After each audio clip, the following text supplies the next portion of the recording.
अस्सलामुअलैकुम, welcome back new blog. Viewers की हाल चाल जी? ठीक हो? उम्मीद है सारे भाई ठीक हो गए। मैं अली रज़ा, यूट्यूब चैनल अली रज़ा नवाला ते अज मज़ेदार जहा ब्लॉग शुरू करने जरा। तो बारिश आ रही है, निक्की निक्की फसलां पक्कियां पईयां ते बारिश जी है ना फसलों वास्ते बहुत ज़्यादा नुकसान दे चीज़ है फिलहाल की घड़ी। तो जड़ा है ना बहुत ज़्यादा ख़तरनाक हो सकती है बारिश फसलों वास्ते। तो फिलहाल मैं जा रहे हैं बाहर मरबे तो जाके वेखते हैं कनकों के क्या हालात हैं। तो चलो चलिए फिर। ये मेरा मोटरसाइकिल है, मोटरसाइकिल से इंशाल्लाह जो किक मार रहे हैं तो चलते हैं बाहर लाट।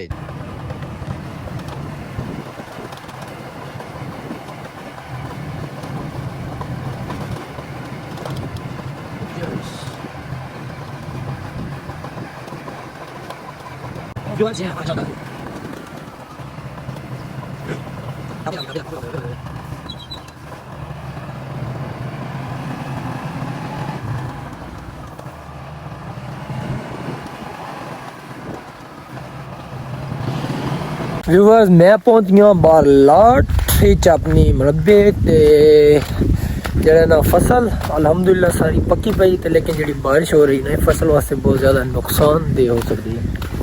तो पिछे जरा ना साड़ी इत्थे सी सरों ते सरों असी जी कढ़ा ली है। उस तो बाद गंदम जी है ना वो तैयार रख लो थी फिलहाल। तो बारिश की वजह तो जरा ना कम डिले हो गया। ये भी एक दो दिन इसकी भी कटाई हो के तो ये भी जड़ा ना निकल जानी सी गंदम जी साड़ी घर पहुँच जानी सी अलहमदुलिल्लाह। ये अलहमदुलिल्लाह जी ने सारी खलोती है फिलहाल। तो उस तो बाद इस साइड वाली जी साड़ी गंदम है ना ये सारी हवा दे नाल गिर गई। ये देख रहे हो सारी लम्बे पै गई कणक सारी।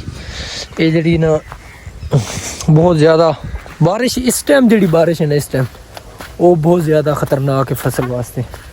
ठीक हो गया। उस तो बाद जड़ा है ना एक दो किले तकरीबन असी कल कटाई कराई है वो लेकिन बन भी लई है ना जिन्होंने दी है जना।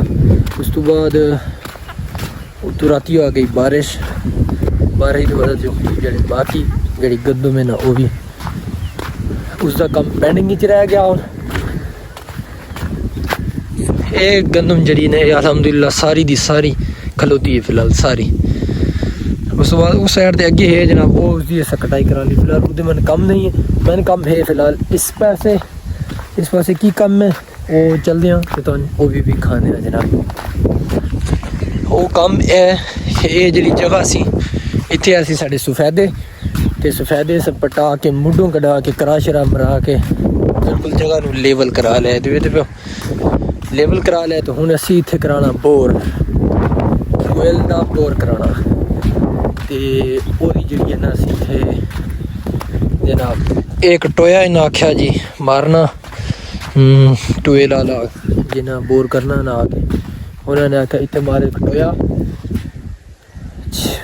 5 फुट डूंगा 9 फुट लंबाई तो 5 फुट जड़ा ने चौड़ाई के तो ये जनाब बिच खलोते हैं 2 मुड।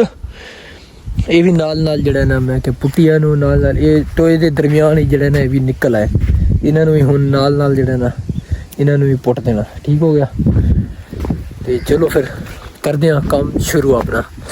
ये जरा है खुदाई वाला ये मैं 1-2 दिन लाया घंटा लगता रहा तो अपना काम जड़ा नाल जारी रखा थोड़ा बहुत घंटा रोज़ लाता रहा अपना।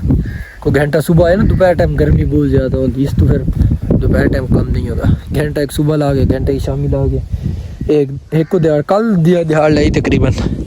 तो अलहमदुलिल्लाह जड़ा है ना तकरीबन 3 फुट हो गया तो 1 फुट 1.5 फुट होर करके तो बाद बोरिंग वाले इंशाल्लाह कल नहीं तो परसों इतवार या सोमवार आ जाएंगे। बस गड़ा जड़ा है ना मेरा तकरीबन कंप्लीट हो गया। तकरीबन जरा थोड़ा बहुत रह गया वो शामी इंशाल्लाह करेंगे आके। देख रहे हो ये मेरे गुजार पैन कई ते कुल्हाड़ा और ये जनाब मैं गड़ा मारिया जरा। उस तो बाद हम चलते हैं फिलहाल कोई अगर चक्कर ला के आने। बारिश भी जड़ा है ना तेज़ हो गई है बदल और ज़्यादा बन गए। अल्लाह रहम करे अल्लाह सारे किसानों का जड़ा है ना रिज़्क सारे साल का ਗੰਦਮ ਜਿਹੜੀ ਹੈ ਨਾ ਸਾਰੇ ਸਾਲ ਦੀ ਉਹ ਹੁਣ ਜਿਹੜੇ ਨੇ ਨਿਕਲਣ ਵਾਲੀ। ਅੱਲਾਹ ਤਾਲਾ ਆਪਣੇ ਰਹਿਮ ਨਾਲ ਰਹਿਮ ਫਰਮਾਏ, ਕਰਮ ਫਰਮਾਏ ਕਿਸਾਨਾਂ ਤੇ ਆਪਣੀ, ਤੇ ਕਿਸਾਨ ਜਿਹੜੇ ਨੇ ਆਪਣੀ ਆਪਣੀ ਫਸਲ ਆਪਣੇ ਟਾਈਮ ਤੇ ਚੁੱਕ ਲੈਣ। ਤੇ ਲਿਹਾਜ਼ਾ ਇਹ ਦੇਖ ਲਿਓ ਕਣਕਾਂ ਹਰ ਪਾਸੇ ਜਿਹੜਾ ਨਾ ਕਣਕ ਪੱਕੀ ਪਈ ਹੈ। ਇਹ ਚੈੱਕ ਕਰੋ ਸਾਰੀ ਹਰ ਪਾਸੇ ਗੰਦਮ ਪੱਕੀ ਪਈ ਹੈ। ਇਹ ਚੈੱਕ ਕਰੋ हर पासे जड़ा ना छा गई अपनी सुनहरी। तो चलो फिर चलते हैं, फिलहाल अगे चक्कर ला के आने के हालात हैं। व्यूअर्स मैं पहुंच गया घर क्योंकि बारिश बहुत तेज़ किस्म की शुरू हो गई। मेरे कपड़े जड़े सारे गीले हो गए। तो मैं मोटरसाइकिल से मारी सट तो मैं आ गया घर क्योंकि बारिश जड़े ना बहुत तेज़ हो गई। ये देख रहे हो परनाले ही चल गए, बहुत तेज़ बारिश हो रही है। पानी गिर गया मोबाइल के उत्ते, देखो चेक करो बारिश। व्यूवर्स अल्हम्दुलिल्लाह बारिश बहुत ज़्यादा हुई है लेकिन नुकसानदेह फसलों वास्ते। तो फिलहाल जुम्मे का टाइम हो गया तो जा रहे हैं जुम्मा पढ़न। नहा धो लिया, फ्रेश हो गया। हवा हजे भी चल रही है, अल्लाह ताला अपना रहम फरमाए, आमीन। मैं आ गया जनाब बाहर दुकाना ते। साढ़े गाँव के बाहर दुकाना बनी हुई हैं। इतने जड़े ना नैट की सर्विस बड़ी VIP किस्म की आती है। तो इस वास्ते चौधरी मजहर साहब की दुकान है माशाल्लाह। मजहर साहब की हाल है? और सुना इन्हें जनाब मोटरसाइकिलों की दुकान बनाई तो नाल लाई हुई इन्होंने चक्की आटे वाली, वो भी सोलर ते। तो देख रहे हो सामने मोटर लगी हुई। तो इन्होंने जनाब ये सामने मोटरसाइकिलों का समान वगैरह रखा सोलर ते जड़ा ना इन्हें मोटर लाई हुई। ये नाल पीटर भी है। सर्दियों जड़ा है ना ये सोलर जिस टाइम बंद हो जाता फिर पीटर ते अपना काम शाम कर रहे हैं। तो ये मोटरसाइकिल फिलहाल मोटरसाइकिल खोली पे। मोटरसाइकिल में की करते पे तुसीं साहब? मोटरसाइकिल हेड का काम कुम किया। अच्छा ते एड़ा जोड़ा जोड़ा 6 महीने पहले का बंद पै रहा मार उस्ताद है के ए आज चल रहे घंटे। अच्छा ते मैं काम करदा पे काम करदा चल फिर टायर रख के काम कर दे। हां व्यूअर्स ये नाल जड़ा ना इन्होंने अपना पेंचरां का सामान वगैरह भी रखा है। ये तो सर्विस वगैरह जड़ा ना सही आंदी है।